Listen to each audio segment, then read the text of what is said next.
Hi, I'm Jeremy. Welcome to our farm, Cornucopia Orchards. Drywall is now well underway in our self-built house, and I've been pushing to clear what sheets we have on the second floor, use them up ahead of family helping me move the bundled pairs needed from the first floor to the second and the attic. I finally figured out the collated screw gun and gotten it set just right, and I'm getting more comfortable with the other tools that are new to me in this process. Casey and I are going to try to get the bulk of the second floor done today. Let's get started. So mostly when I've had things in the walls that I need to cut out around, I've used the marking guards, those greens with the stabbies, or I've cut. And I do have another system that I'm showing off. The marking guards, they don't come in a round. They are technically only supposed to be used with a single gang box. So, and you also can't really use them like if you're stacking, like I'm doing right here, one on top of the other versus a vertical pushed in, it's not gonna work as well. A multi-mark tool here, it's magnetized, and there is a pair of powerful magnets on a little hanger that goes around the box, and I'll show you when I dig it out of the wall.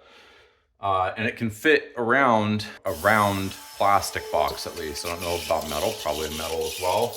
And that goes in first, then the drywall goes on top of it. So we're bowed out right here. And I haven't sunk those top nails or screws for that reason.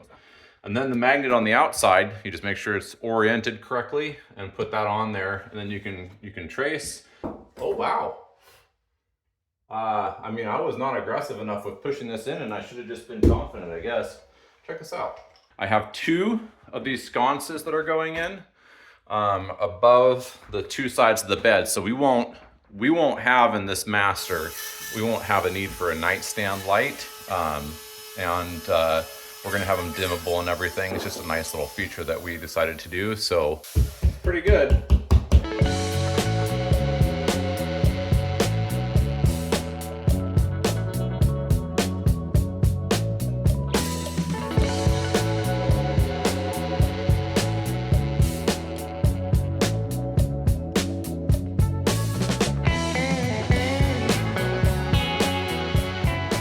Good times, right? Well, cavalry came.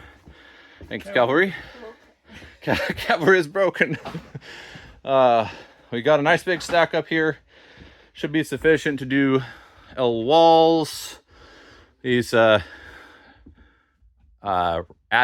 rafters, and the ceilings. And that's all I need for this area. However, we took them from the second floor, which now means we have 17 bundles that we have to get to the second floor. Good luck, Mr. Thog. Gur arg. Well, that was a big help. My brother got all the ones I think that I need upstairs. Helped me get them all loaded in through that whole area. So now I just got to work what I have and then find out if I need any more or if I've got the floor counts wrong. This is the master, and I'm leaving off on this for the day, and I've got 3 more days this week. So I did decide, instead of trying to leave the paper and routering out the back, to just go ahead and cut this out. And then what we're gonna do, I think, this is a saddle for one of our big beams. I think we're gonna fill it with mud. We'll go over it with tape or with a patch plate, and then I'll just feather it way out, way over this way, way over that way, way down. I don't know what else to do. And if you have a great idea, we probably won't be done with it by the time this video airs. So I have one here out in the hall and one here in the bathroom. The other side of the one in the master is inside of a void for HVAC, so we won't have to deal with that. But the other places, yeah, we will. That is all that we should need for the second floor. When you add it on to what's left here, maybe some small pieces. And then, as you saw, we zipped up the stairs here earlier today. And got a nice big stack up here now. I'm very excited to get started up here on this stuff.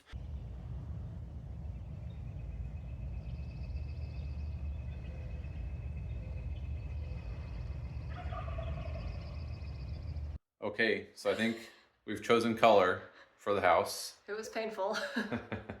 We got it down to a color we picked called Oxford White and Ivory keys. Ivory Keys. They're both white, as you can see. They're white.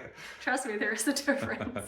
We're gonna do a lot of, we're very eclectic, I think, in our taste, and we like vibrant color.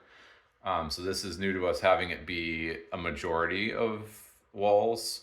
However, over time, we're probably going to be painting a lot of the walls, at least accents, like, you know, one wall in an area, or, you know, that kind of a thing. And the colors we've picked out, a lot of them came from Sherwin's collection, Boho Chic. Is that how you say it? I think so. We had a couple of different things we were trying to accomplish with this color. The first one is we really want to do white because it's cheaper to just paint everything white with the sprayer. It's an efficient use of paint. It's an efficient use of time. And we really just want to get into the house, and I don't really want to spend hours and hours and hours cutting in and trying to decorate in my head, since I don't even remember what most of our stuff looks like now. It's been a while. So really what we're trying to accomplish with the white is what is going to go well with the wood floors. And what we found was when we held up the wood floors to the Ivory Keys color, which I really liked a lot better as a color, it made it orange, which was not a great tone, really. And the other thing that we found was that holding it up to other paint chips of accent colors that we might like, the Oxford White. So this is cabinet color, and we're looking his eyes to being less of a statement, so that the accent color could shine. Yeah. The other thing is I really didn't want something that was going to fight with the electrical outlet covers and the tubs and plumbing fixtures, because one thing that I learned in previous houses is that if you paint a creamy white in a bathroom, it really clashes with the white fixtures. And Oxford White was an almost perfect match to all of those. Yes, whatever things. Plastic white commonly is. It was a good. That's what it is. It's a good match. So the other really neat thing is, look at the space. Yes, space to work, space to put stuff, space for me to stand. Ah, thank goodness. So one of the first areas we're going to probably be working in and mudding and doing all that stuff, once I close this up, is right here in the kitchen, because once it's mudded and sanded and then painted, then the cabinets can go up, and that would be amazing. So amazing. And in case you're wondering, with a not quite, I think it's like a 2500 or 2400, these are the colors that we're looking at. I'll try not to be in the way of the ones we're looking at here. So, how do we do this? Turn you around. Ivory Keys, Oxford White. We had thought Cuddle Down was going to be like a version of Ivory Keys, but it's actually more yellowy. We didn't like that. The other one we'd seriously considered was High Tide. And you can see High Tide is kind of gray. Ivory Keys is brighter, and it's a little more yellow and pink. And Oxford White is just a nice, slightly gray white. So see if I can say something without dying here. One definite disadvantage, as much as I like this thing, this stuff here, it's got a fine dust to it.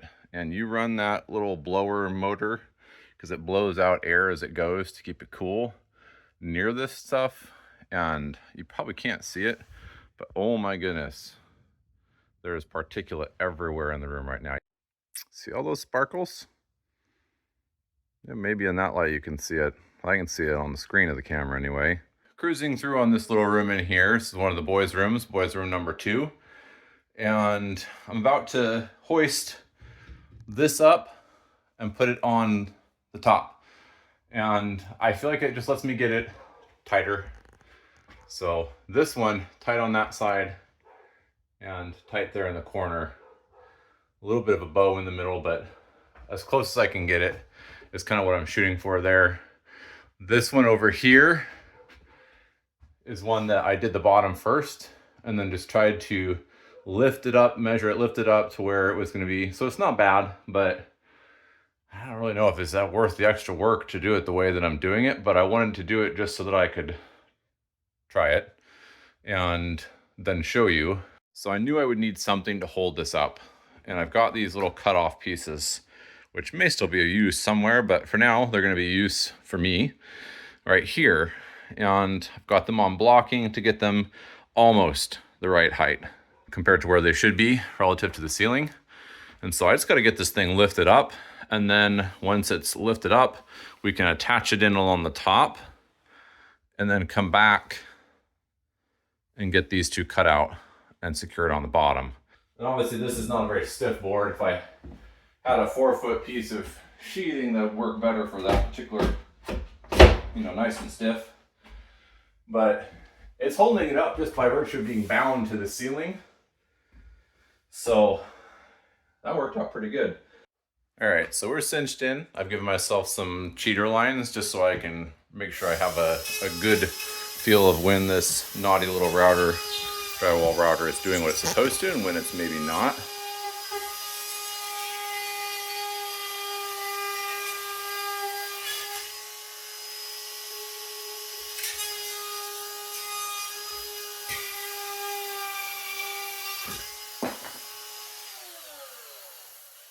So I still have to run this side. I stop the router from allowing quite as much as it's supposed to. So I was afraid it was going to go over, like it always does. Well, Casey and I have been working in here in the hall.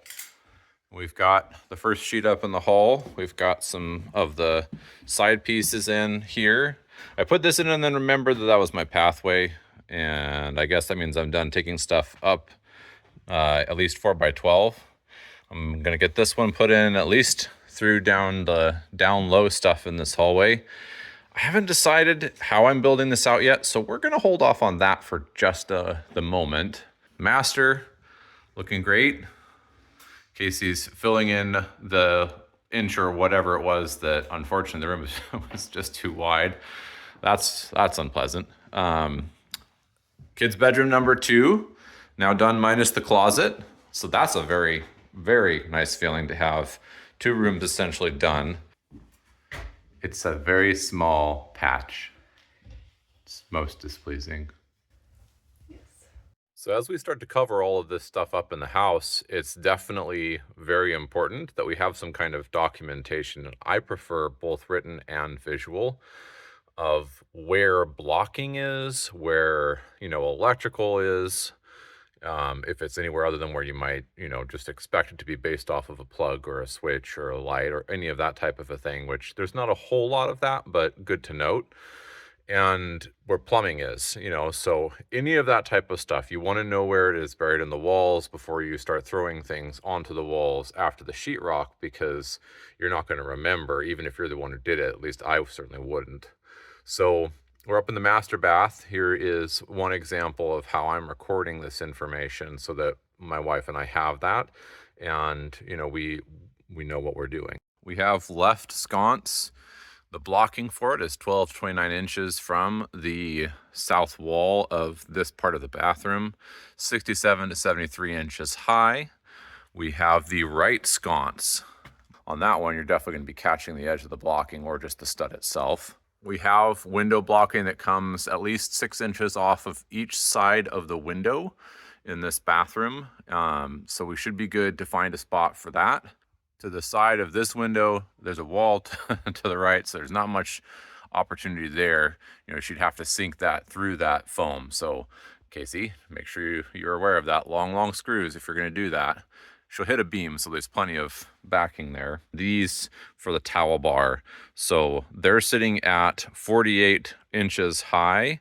To the left of the toilet, that's, averaging, looks like we have it 26 to 32 inches high. We can hit that solid. And it's just to the middle of this little wall. Now, if there's ever any question, we have, a video that we can go back and look at. We can see the bathroom. We can see where the blocking is. There's nothing I'm worried about hitting in here. There is wires and there's plumbing, but not where I would be not expecting it to be. So I don't need to record any of that. I don't need to record anything about the mechanical. This is definitely going to be pretty useful, and I've got a lot more of this type of video that I'm going to have to record, but I'll just share this one so you can get an idea of something you may wish to do yourself if you're going to be building your house.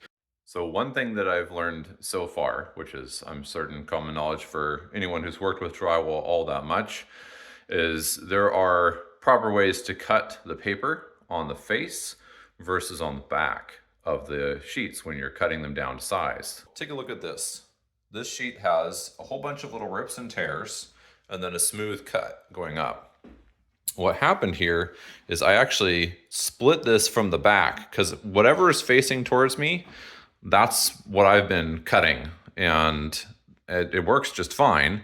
But if you cut the front face, obviously you've given it a nice cut, and then whatever that happens on the back, I mean, you don't really notice, you don't really care. If you come and you cut the back side, then it's gonna be smooth all the way down. But then if you run your blade through from the back, so in other words, if I were doing this, if I were cutting this piece like this. So let's say I have my mark, I've cut it, I've bent it, you know, and it's hinged upon the front facing of the paper. So it's hinged right here like this. If I then cut through from the back, that's what causes all those jagged paper cut pieces. If you cut the back, then you always want to make sure that when you finish the cut onto the front of the paper, that you have it turned around, you're coming from the other side, and you cut the front to finish that hinge cut. And in the case of that board, what I've done is I reached over the top, cut what I could, and then reached down and cut through from the back through that face, and then noted what that did. So not the end of the world, especially if it's like in a corner, but gnarly if that's something that is not going to be covered up. Thanks for watching. I hope you have a great rest of your day, and we'll see you next time.